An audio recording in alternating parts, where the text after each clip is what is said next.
Mercy Me is coming to Pittsburgh, the Together Again tour with Mercy Me, Crowder, and special guest Andrew Ripp, Thursday, October 5th. Bring your family and friends to the PPG Paints Arena in Pittsburgh for Mercy Me, Crowder, and Andrew Ripp live in concert. 3 multiple award-winning artists on one stage for one night. Let your spirit soar, your heart sing, and your faith ignite. Mark your calendars for Thursday, October 5th. Get your tickets now at mercyme.org.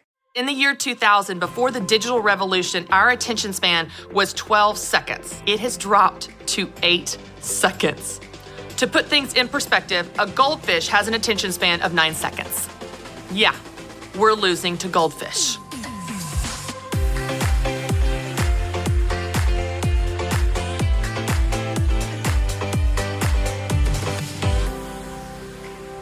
Hey everyone, and welcome to the Christy Wright Show. I'm so excited because today we are talking about how you can have the best Christmas. And then later on in the show, I'm going to talk to you about some interesting research that for me at least was really eye-opening about how we use our phones. Yeah, we're going to talk about it.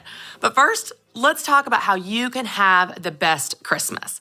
You know, I've talked about this book before, but I want to share with you a book that has transformed how I interact with my phone and even approach my schedule and my life. This is called The Ruthless Elimination of Hurry. This is by John Mark Comer, but y'all, the whole premise of the book is exactly what it talks about. It's about getting hurry out of your life. Now, I want to go ahead and highlight something really interesting from the beginning. He's talking all about phones and technology, and he doesn't hate technology. I don't hate technology, but let's be honest, we struggle with this, y'all. It's stealing our moments and it's stealing our ability to be present for the people that matter the most. Here's some interesting things that he notes in here. The average iPhone user touches his or her phone 2,617 times per day. Each user is on his or her phone 2.5 hours over 76 sessions. Now, when we start to think about the amount of time that we spend on our phone, touching our phone, looking at our phone, checking our phone, it really makes us have a wake-up call about how we're using our time. Because I don't know about you, but I feel like I never have enough time. Don't you feel like that? Like there's never enough time in a day. There's not enough time to get my to-do list done. There's just never enough time. I feel like Jesse Spano once Saved by the Bell. Like there's no time. There's never any time, right? We all feel like that. But the reality is, we do have time. We're just spending it right here. Now, I don't think you're a bad person for looking at your phone. I don't think I'm a bad person for looking at my phone. What I think is there are more factors at play than we realize. There's something that's a cost, and our attention and our presence is at stake. Everything about technology, social media, apps on your phone are intentionally designed for distraction. Do you realize that? When you feel compelled to pick up your phone and check it over and over and over again, even though there are no notifications, even though it doesn't ring or buzz or move or light up, that you again and again and again go back to it, do you realize that's not your fault? It's actually the Silicon Valley companies playing on a vulnerability in the human psychology. When you check your phone and there is a notification or you have a new like or you have a new email or a new text, there is a part of your brain that is releasing dopamine. It's the reward center in your brain. It's this reward loop that says, do that again, that feels good. It's the same part of your brain that makes you have 3 helpings of cake because it tastes good. Let's do that more. It's playing on a vulnerability in the human psychology where your brain is telling you to do more of that, whether it's good for you or not. Drugs, the addictive nature of drugs, that's harming people. But the part of your brain that's releasing dopamine says, do it again, and your phone is doing the same thing. And you're missing moments. You're missing your life. You're missing your children's laughter, their funny joke, your husband telling you about something at work. You're missing sunsets. You're missing your entire life. All we want is more time. You don't need more time. You just need to be present for the time that you actually have. And I do too. I want to share a story with you that really stood out to me from years ago. I was a Young Life leader for years, and one of the things that I love to do is take my kids to camp. We'd get all the kids from the school, and I would be a leader of one cabin of girls, of 10 or 12 girls, and we'd spend the whole week having this awesome time with no phones, by the way. They felt like they were going to lose their mind, and they actually had a great time being able to be present that week. We had a tradition. And what we would do is we would all cram in this club room. It's probably like 500 kids from all different schools all over the state, and they would show a recap video of the week. So this recap video has kids playing on the zip line, jumping off the blob, dressing up for country and Western line dancing night. They've got kids getting their face a pie in the face or their counselor's pie in the face. It's just silly, funny, fun camp memories. And I remember there was one specific year several years ago whenever I was at the back of the room and I was standing with my girls that are watching the video. And in that moment, I decided to do something different. I stopped watching the video. And instead, I watched the room. As my eyes scanned this room of 500 teenagers, which, by the way, are more addicted to their phones than anyone else in the world, not a single one of them took their eyes off the screen. Why? Every single person in that room was thinking the same thing. I hope I see me. I hope they show me. What if I make it in? What if I'm one of the people jumping off the block? What if they caught that really funny moment when we tried to build a pyramid and I fell off the top? What if I make it in? I hope I see me. And in that moment, I had this realization that every single high school student in that room has the same need that every single person needs. Young or old, introvert or extrovert, it does not matter your age or your gender. Every single human being has a need to feel seen. They just want to be seen. You want to be seen. They want to be noticed.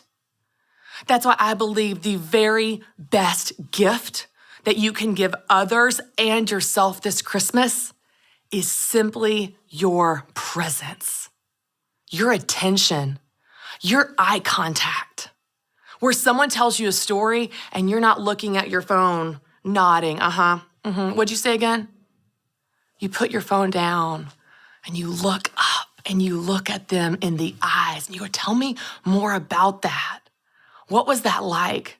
Tell me about your day at school. What do you want to do this weekend? Tell me about that problem at work. Look at that sunset. Do you see the airplane? Look at that bird right there on the fence, where you notice the small, beautiful things in your life. You stop missing them. You stop missing moments and you actually get to show up for your own life. The best gift you can give this Christmas is your presence, your eye contact. And what is so beautiful, y'all, what is so beautiful when you start intentionally putting your phone down and turning your head up to the person that is in front of you, and the moments that you are actually experiencing, you start to realize the gift is not just for that other person, it is a gift for you as well. You finally get to show up and experience your own life. You want a great Christmas? Actually show up for it and actually experience it. All right, y'all, as we've been talking about this book, The Ruthless Elimination of Hurry, there's some fascinating research in it. And I want to spend some time talking about it because I think the more that we are informed about how technology is affecting our lives, the more we can guard against it. Now, let me give you an example. Me, Rachel Cruz, and Annie F. Downs are really good friends. And several years ago, we went to Vegas for Rachel's 30th birthday, and y'all, we had so much fun. We were crazy, we behaved, but of course, we were like, we gotta check out the casinos. So I was very on guard about this. I'm like, I know about gambling. It can be dangerous, addictive. You lose all your money and you can't even fly home. So I was like, I'm not gonna do that. I set an amount of money, $100. I was gonna spend exactly $100, not any more. I was not gonna get myself in any kind of trouble. Well, I think going to Vegas and hearing about gambling and the entire casino industry, you're on guard about that, right? Because you know how addictive it is. So I immediately had limits and budgets, and I knew what I was gonna do, and I went in with my game plan, and by the way, I stuck to it. Now, here's something interesting about casinos that I learned from this book. There's some research that shows that slot machines make more money than the film industry and baseball combined, even though they only take a few quarters at a time. Why is that? Because it's such a small amount. It's just a couple quarters, right? It's just a few quarters here. It's a few pennies there. It's a few dollars there. What's the big deal? But all of those amounts of money, those tiny amounts of money add up to a significant amount of money. And it's fascinating to me that it's more than these two massive industries, baseball and the film industry combined, because it's such a small amount and because it's so very addictive. And you know what? Our phones are doing the same thing. It's just a text here. I'm just gonna check Instagram really quick. I'm just gonna post this photo really, really quick. Hang on, I just need to see one thing.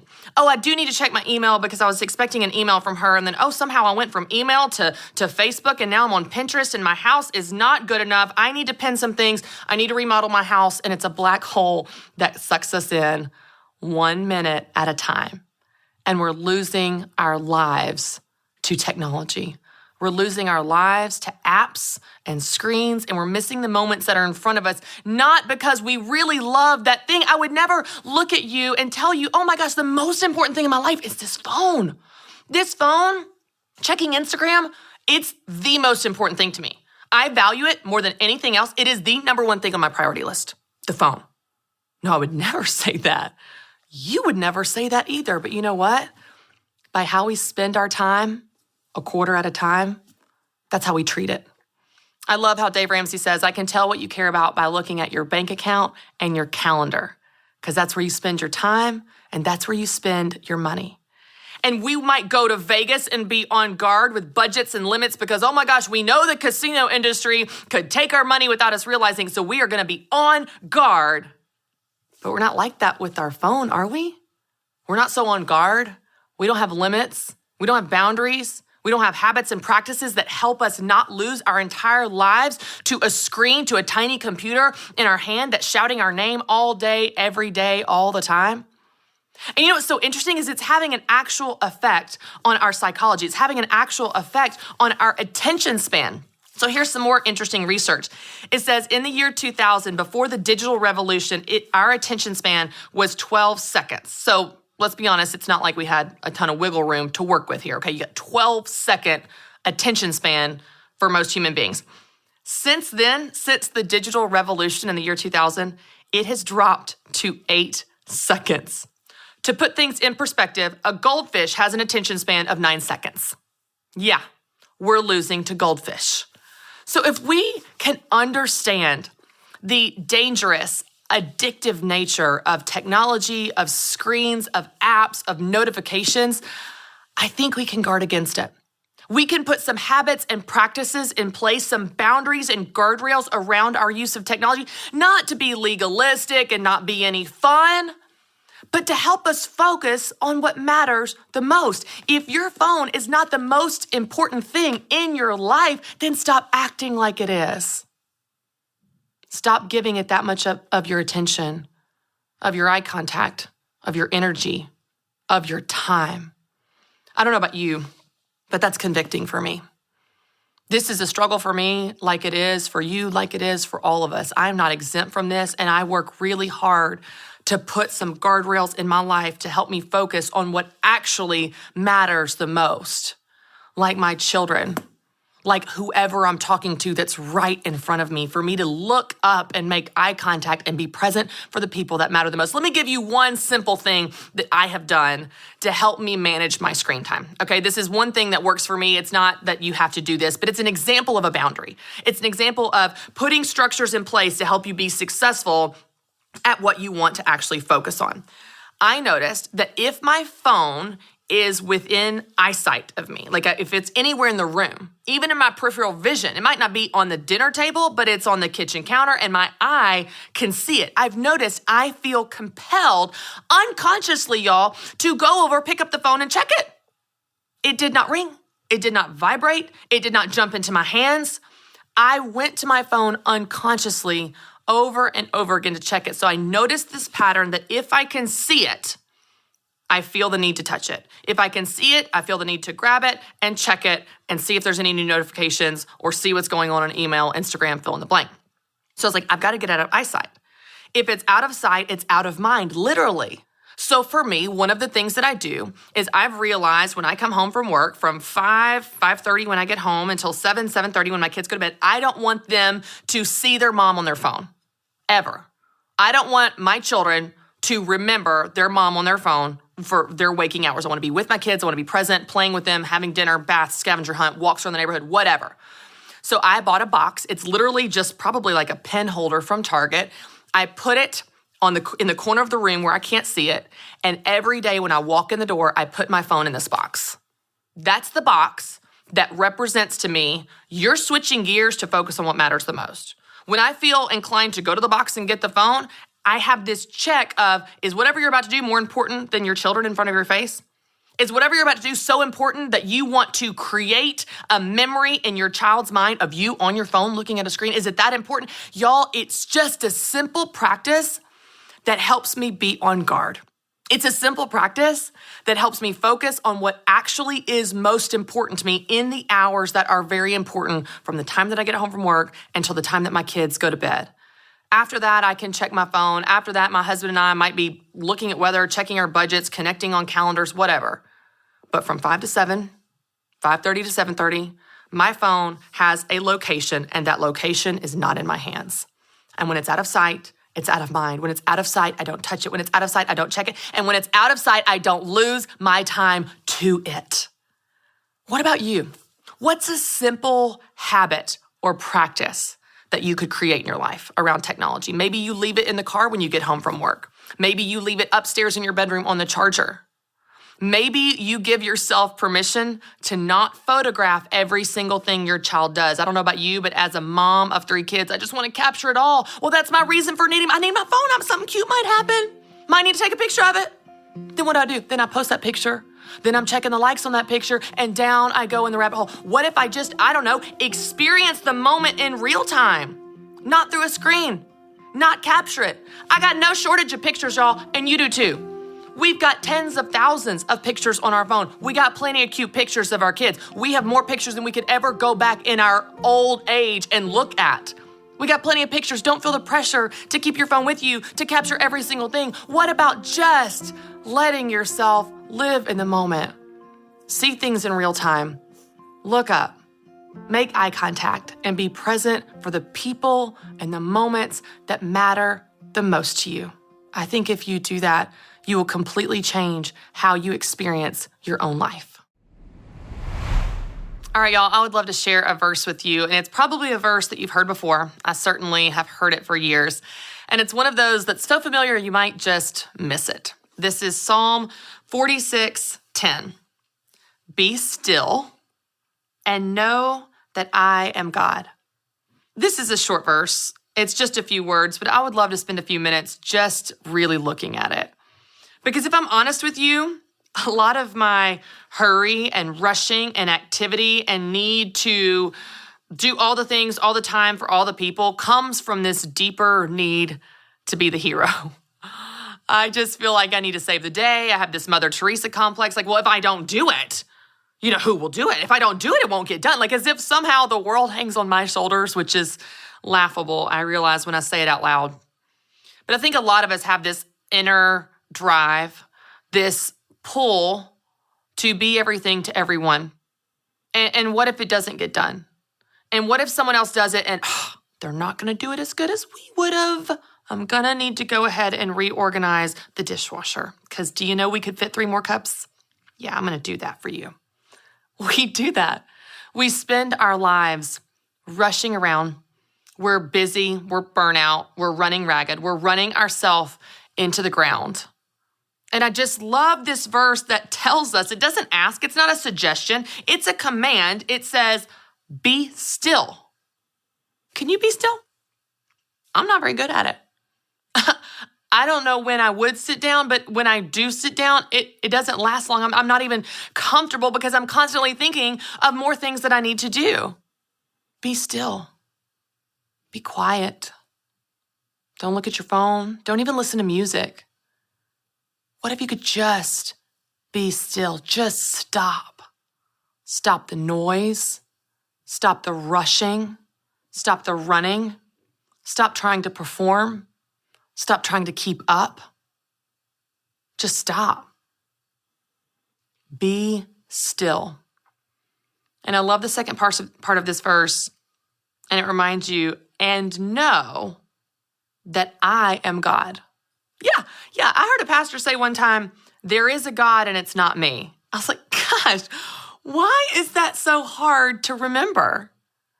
There is a God and it's not me. There is a God and it's not you. The world will go on. Everyone's going to be okay. You're going to be okay. You and I, we're not as important as we think we are. We're certainly not as important as if we act like we are. Like things are going to fall apart if you take a nap. Like things are going to fall apart if you don't do all the 400 things on your to-do list. Let's be honest, as you're looking at your to-do list as an example, however many things on your to-do list, I challenge you right now, go look at it. How many of those things really have to be done? Have to be done? Maybe 5% of them. You got things on that to-do list that are ideas in your head, fleeting things you think you could do, pressures other people put on you, things you just voluntarily signed yourself up for. 95% of those things don't have to be done, but we put the pressure on ourselves as if they do. We live our lives as if we are God and the world hangs on our shoulder and we run ourselves ragged. It reminds me so much of the example in the Bible of Mary and Martha. I am so Martha.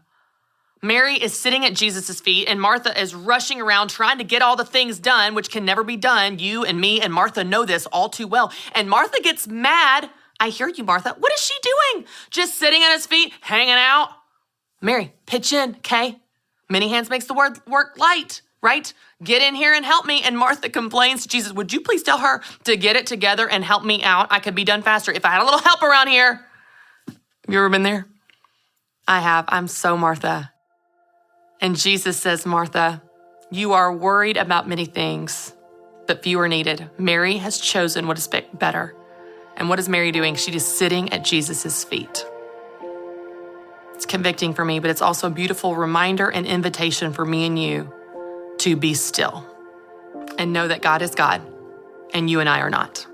I've got some questions for reflection as you think about this. The first question is this: what area of your life, or maybe multiple areas, do you feel the need to be a hero? What are the areas that you feel like you have to carry all the weight, get it all done? You are Martha. What areas do you struggle to let things go because you feel the need to be the hero? Write down your answer.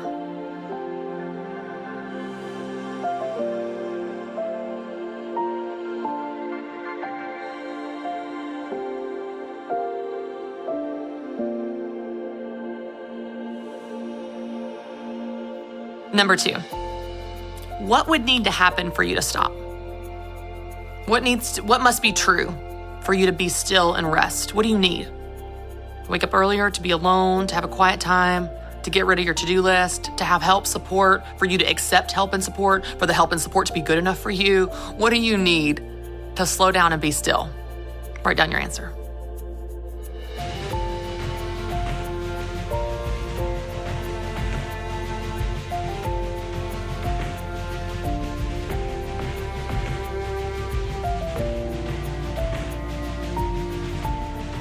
Number 3, what if that wasn't true? What if you don't need those things? What if you could just stop right now? What if you could be still right now simply because you decide to, even though things aren't yet done, even though maybe someone's not knocking your door down to help you, even if you don't have the support you need, even if your house is still a mess? How could you be still? How could you be still even in the chaos? Write down your answer.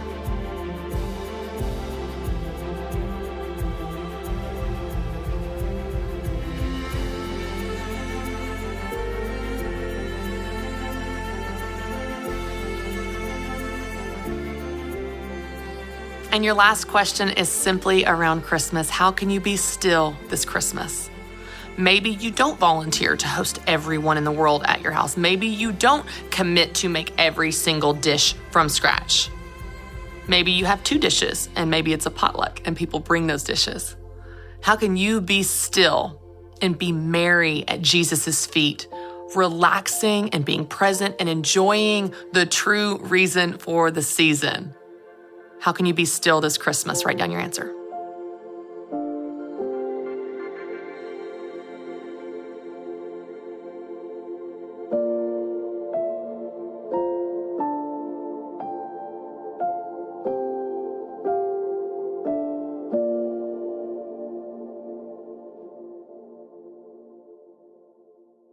All right, I'd love to pray for us as we wrap up.